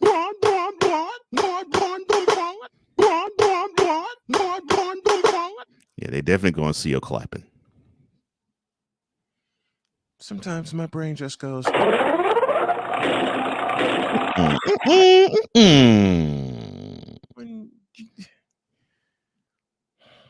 hey, oh, Ho Chi Minh. Thank you, Robin. Oh, hey, oh, Ho Chi Minh. Oh, hey, oh, Ho Chi Minh. Oh, hey, oh, Ho Chi Minh. And sometimes I just think, Ooh, I'm dying. you'd rather take a 4-6 record than being in the finals than being undefeated in the finals. How dumb are you? How dumb are you, bronsexuals? I better not ask. That's such a dangerous question. Because you're drinking the nectar off of the joystick you have no business handling. And you're so high and drunk off of that nectar that some of the tropes that you put out there, and yes, I am calling them tropes. Because they are. Some of the tropes that you put out there are so bleeping ridiculous. They're out there. And that's being nice. Nice. That's being gravely generous. That's being absolutely nice about it, because sometimes I think your brains go,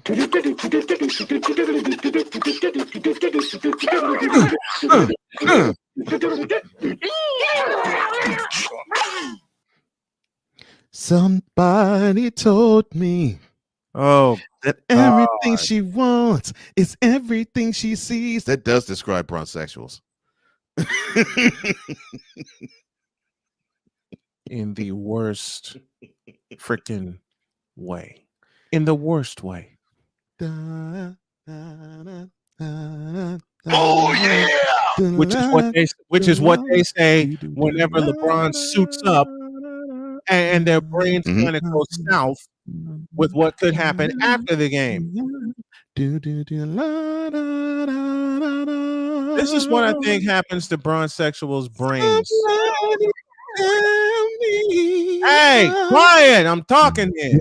You tell me. Although I recognize the song, but I don't know do you that. recognize the song. I know you recognize the song. Yeah, WGCI in Chicago wore that sumbitch out.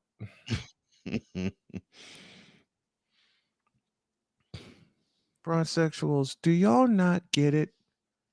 He wasn't good in year 1, and he ain't good in year 20.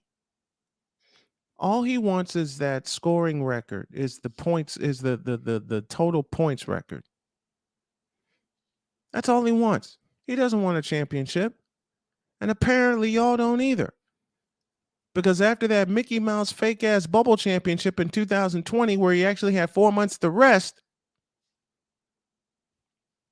and he still gets unanimous MVP instead of the fellow who should have gotten unanimous MVP and won, Anthony Davis? Really? And you bronsexuals wind up singing his praise. From Hey, LeBron's. Go ahead. Go ahead. Remember, from LeBron's lips, I'm sorry, let me do this correctly. From LeBron's own, very own lips, he actually opined the following. And I still can't believe he actually said this, but he actually did opine this. Quote, the 2 toughest championships ever earned in NBA history was in 2016 and 2020. Close quote.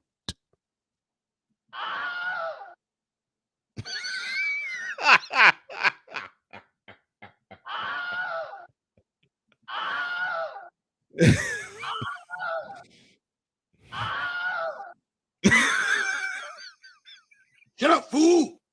Oh, no. Shut up, fool! See you later! Oh, you get. To start, press any key. Where's the any key?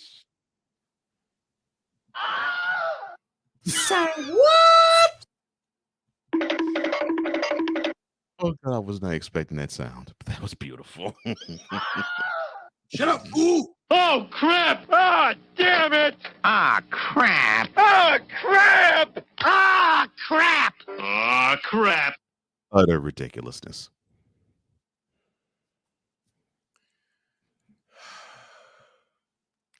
UTTER ridiculousness.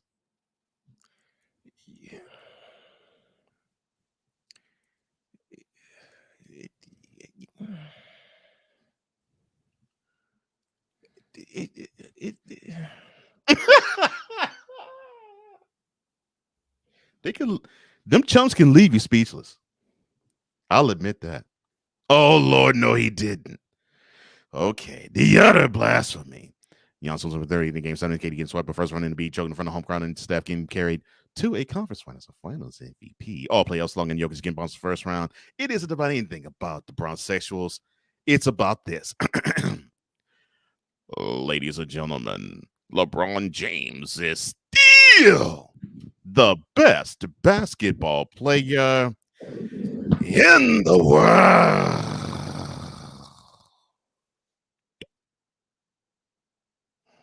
You're a stupid dumbass.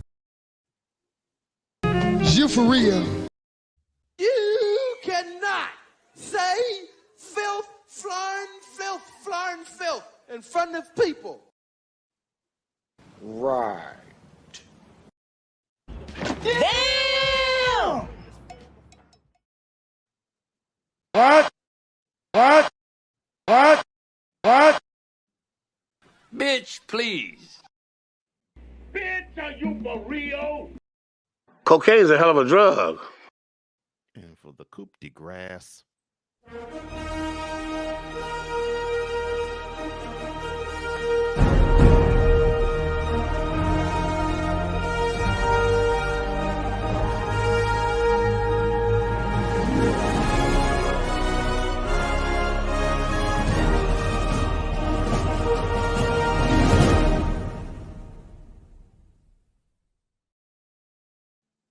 So, Brownsexuals, I leave you with this.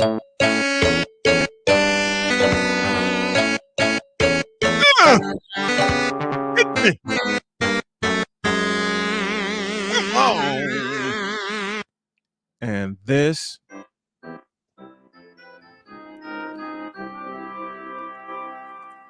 And this.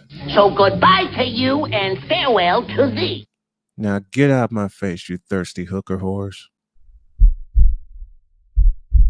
In a world where logic and sense flies completely out the window, while purple and yellow glasses are donned, rises a figure who encourages ridiculous, undying loyalty. Good Lord, I'm about to throw up. This has been yet another installment of The Brownsexual Confessions.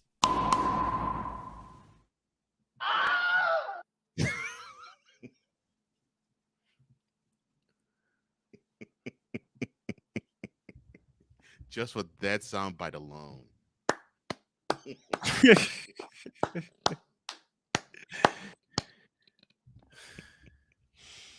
Back in a moment. The World Series is underway, so is the NFL season, the NBA season, and yes, there's actually hockey with the NHL. Where can you support your team and your favorite player? By going to Fanatics. Go to snowmaninthemorning.com/fanatics. That's snowmaninthemorning.com/fanatics. Select your favorite jersey or your favorite gear from your favorite team or your favorite player, and you can support not only your favorite team or favorite player, but you can support this morning show as well. Go to snowmaninthemorning.com/fanatics, and you can support anybody involved in sports with all the seasons going right now. It's Fanatics, where sports fans shop. And when you go there, tell them Snowman sent you. Thank you. because we take this job so serious. What in the all types of blue hell? This is Snowman in the Morning with Cole Johnson.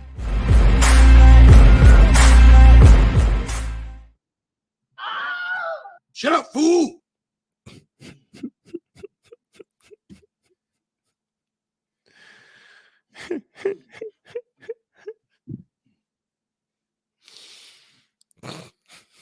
I think I broke him again. The Wilhelm scream. Sheed, we here's with us. Good morning to you. Did you see the Iron She giving props to our Devils last night? Yeah, I did.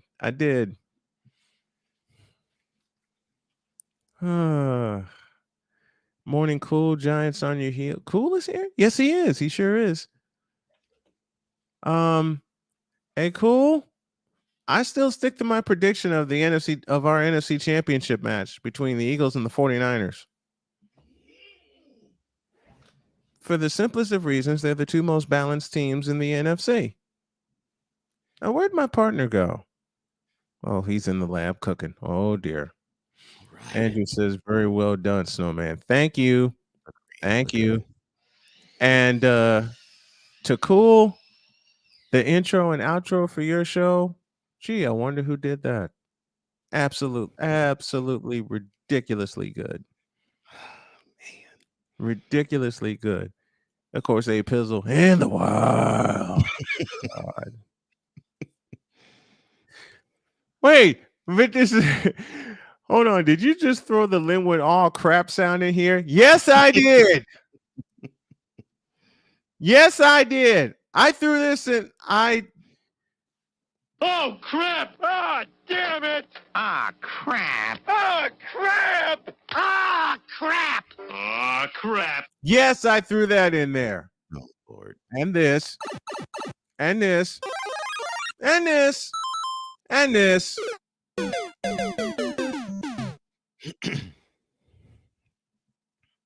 And what I should have done was, where is it? Close my bronze sexual confessions with this.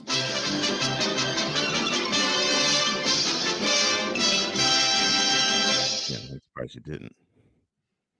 I didn't think about it. Now, where did you go? Oh, Are you preparing now? Yes, I am. In fact, I'm ready to roll. Well, don't want to be on camera yet, but I'm ready to roll. Grand slam. Yes, I'm playing that sound to piss off a lot of Cub fans. All right, sir. Whenever you're ready. All right. Well, thank you, sir. Now, oh no. This is an LJPN special presentation. Oh, yes, it is. Oh, dear God.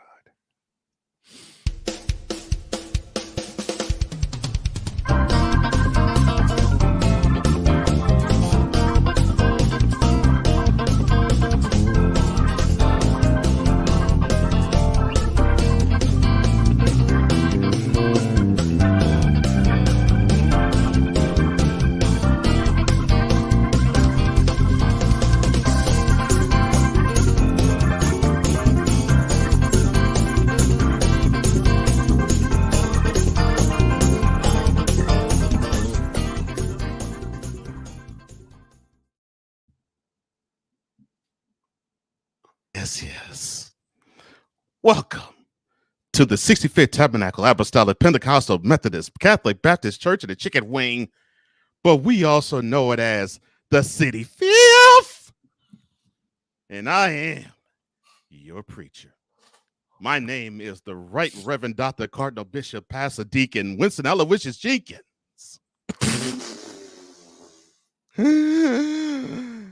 The third.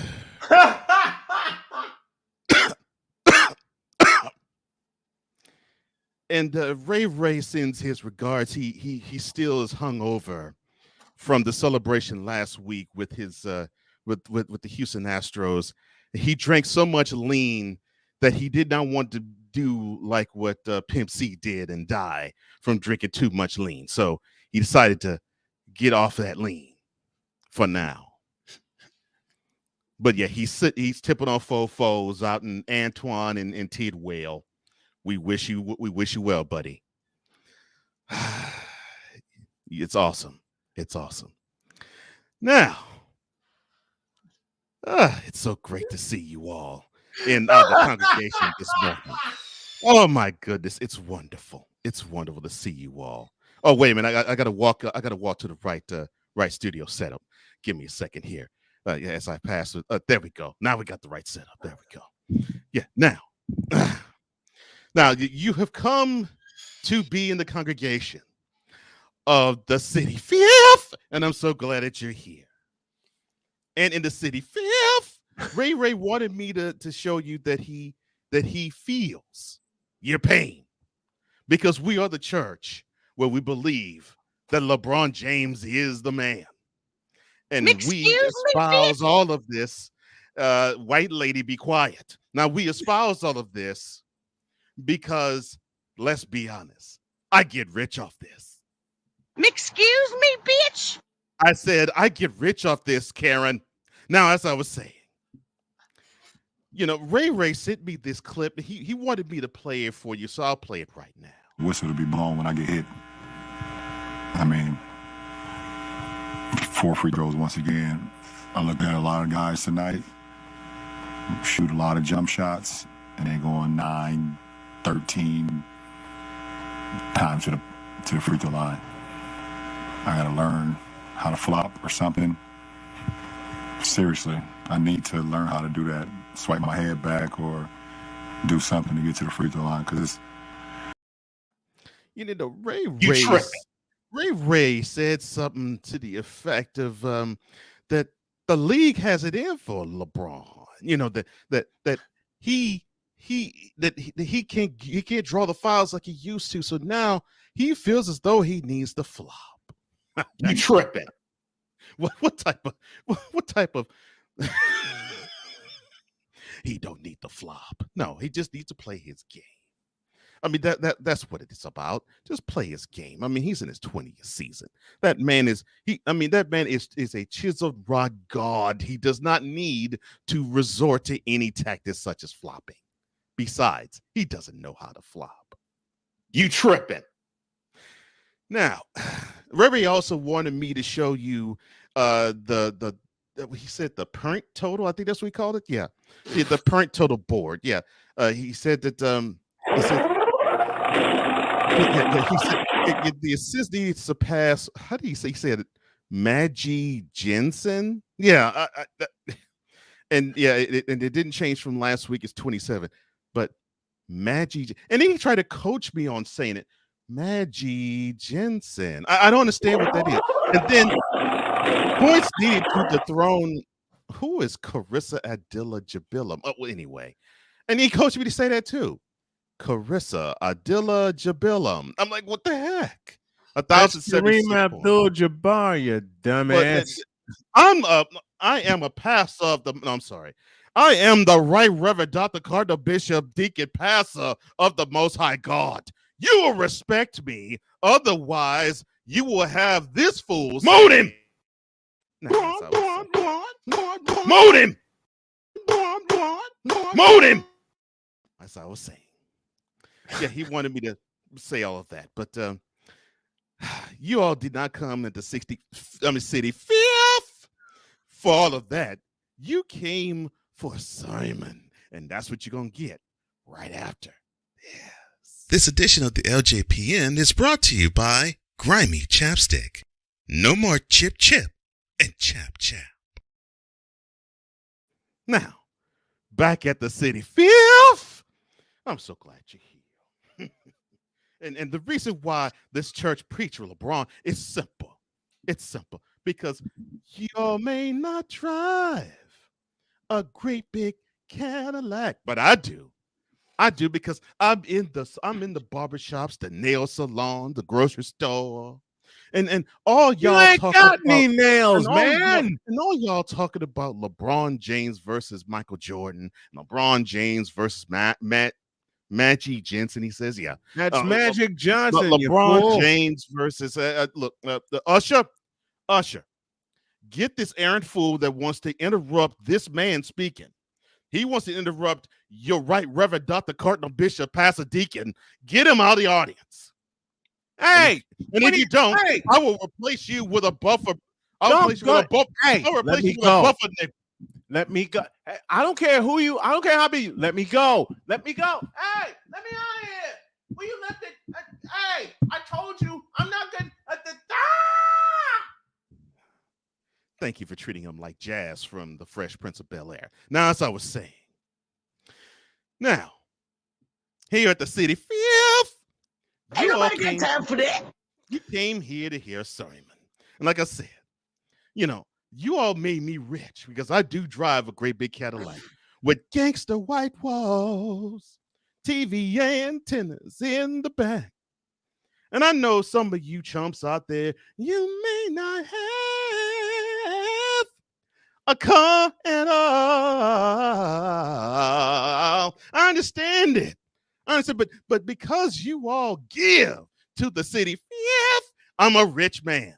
And I could drive around the Cadillac with against the white walls, the TV antennas in the back, while you chumps and suckers walk everywhere. Thank you.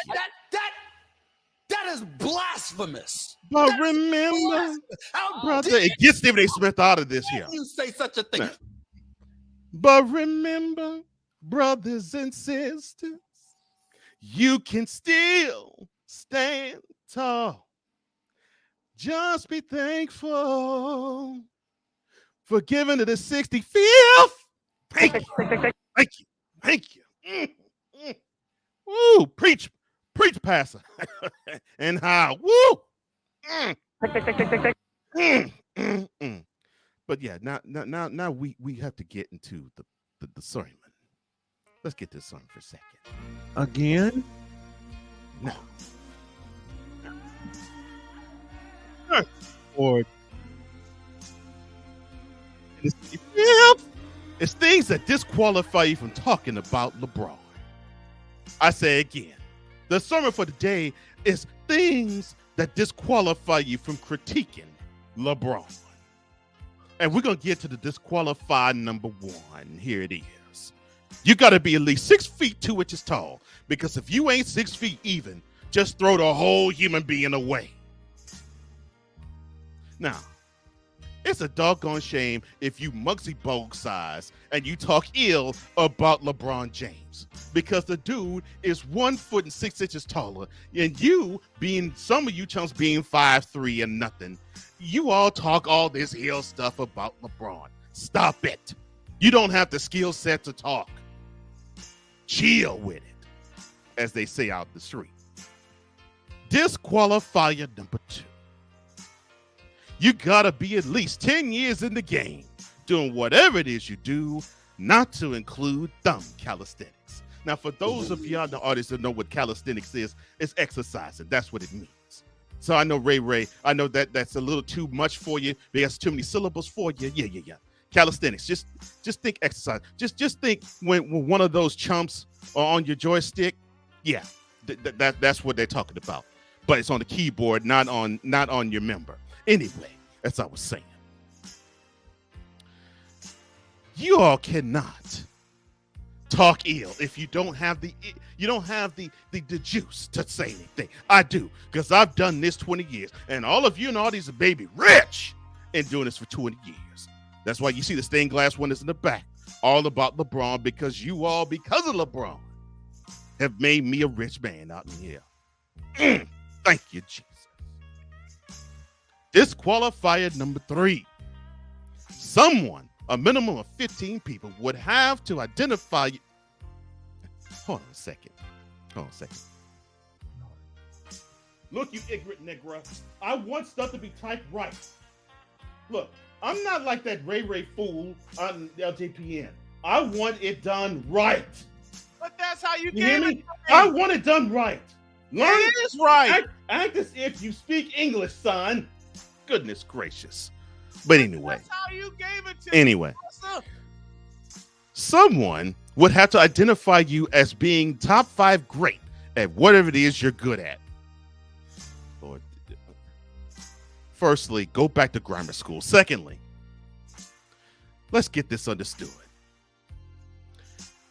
You can't talk ill about LeBron, and people don't feel as though that you are qualified to do so.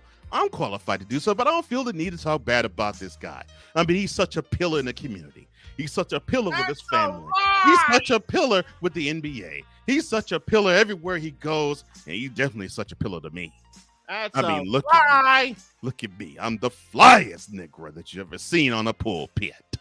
Liar! Woo! Lord have mercy. Liar! Who invited Triple H in the audience? Anyway, as I was saying, disqualifier number 4. You can't be scum of the earth, also known as a Bulls fan. The hell? No. You can't be a Bulls because your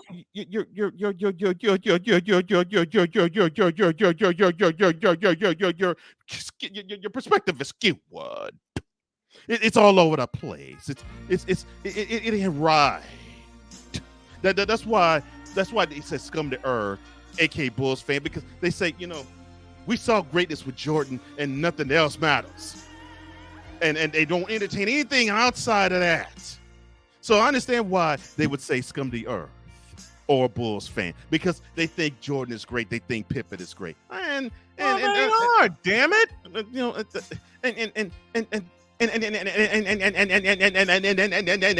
It lends to perspective being made. So understand that. I said understand that. Disqualifier number 5. There's more. If any of your criticism mirrors the opinions of Skip Bayless, let me tell you something. Don't have that scrawny white boy talk ill about, how does Ray say it? Oh no, my Kang. Look, yo, Kang sucks. Don't have this guy out in LA who, if he shot a jumper, it would ridiculously make me happy. Talk ill about LeBron, and if you all are the same, that is how you all as well. It's funny how you all think. Oh, and there was another disqualifier. I think it was something to the effect of, if you have never dunked on a regulation rim, you shouldn't even talk. Says you. Well, here's why.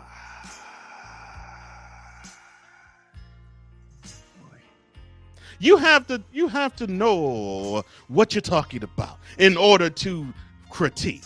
So if you haven't done a thing,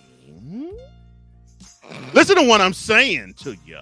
I said, how can you critique someone in doing a thing? What? Say it again, Pastor. I'm about to. If you haven't ever done a thing, what? And how can you teach someone to do a thing? What? Ooh, I'm preaching better than y'all listening. I'm telling you, woo, Lord, child have mercy.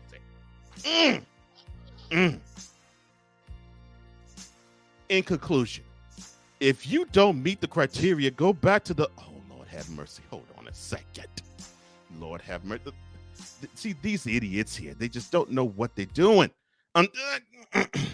Look, Negro, I told you. Look, I told you. You need to do something. You're fired. I can't believe what I'm in church. I'm trying to preach to these people, and you're messing this up. I wanted to be right.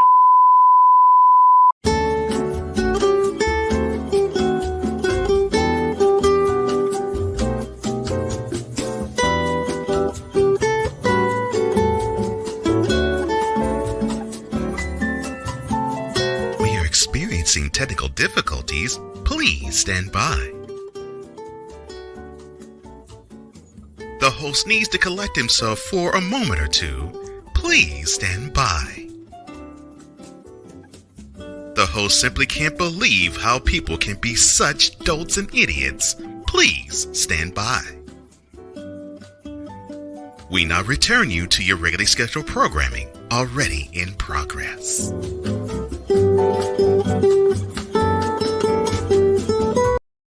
I'm so sorry about that. Let's go back to the regular schedule programming.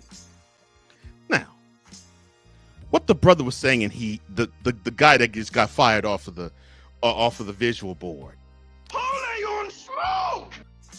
If you don't meet the criteria, go back to the underbelly abyss that you slid it up from underneath and find, I say, your purpose.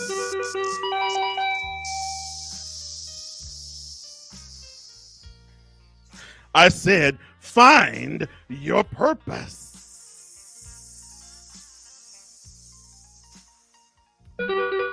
Oh, I'm getting it. Oh, I'm feeling it in my soul. Yeah, I'm feeling it in my soul. Oh. See, that means right now, what you gotta do? Yeah, how? You gotta talk right about LeBron. Don't say any bad about LeBron. No. No more bad wild. What my man Ray say? Yeah, no chip and no chap. No, none of that stuff. No. No haters in the house. No. Women leave. There has to be no haters. And I mean the pom-pom wavers. Act like you're clapping like seals. Bron. That's right. Oh, Lord. Say it to me now. LeBron is the man. LeBron is the man. No, he's not. LeBron is the man. Yeah. Woo. Dance for him. That's right. Get out your seat. Dance for the man. Dance for him. Come on. That's right. Raise the roof. Dance for him. I said dance for the man.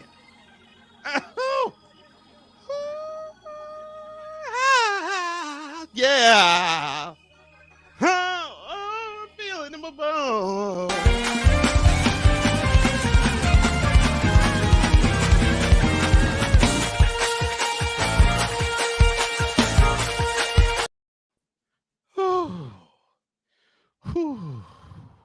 Are you done yet? Oh my goodness. Oh, y'all want some more?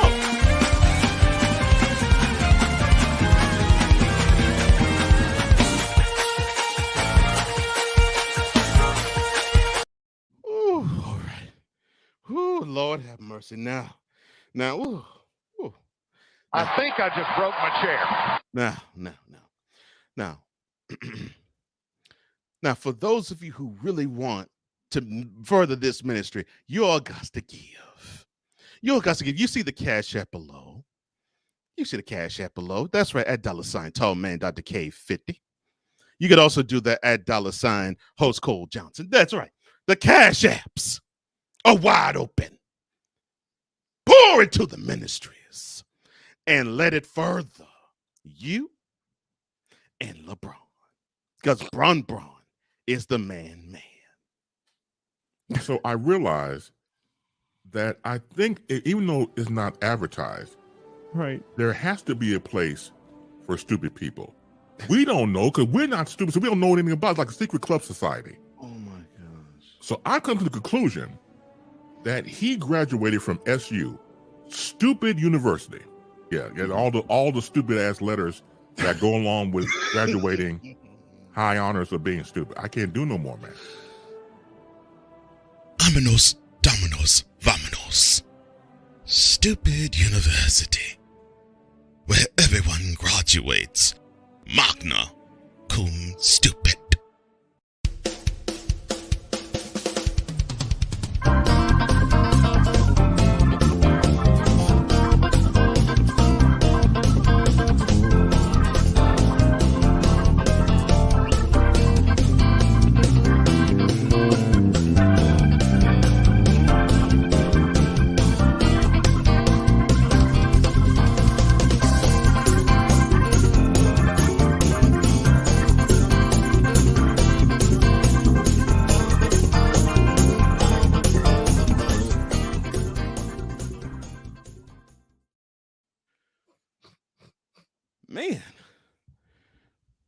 Man, yeah, I heard that the Right Reverend Dr. Cardinal Bishop, Pastor Deacon Whitson L. wishes chickens to serve. Put it down.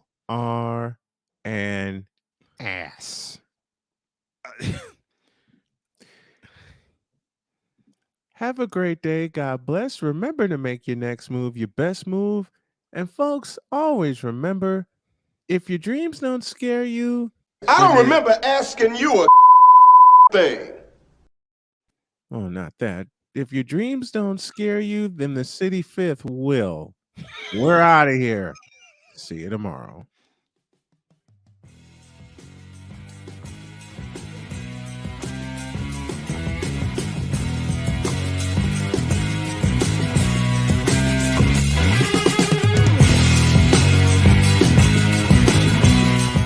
Thank you for tuning in to Snowman in the Morning with Cole Johnson, the hottest of hot takes and the coldest of cold, hard facts.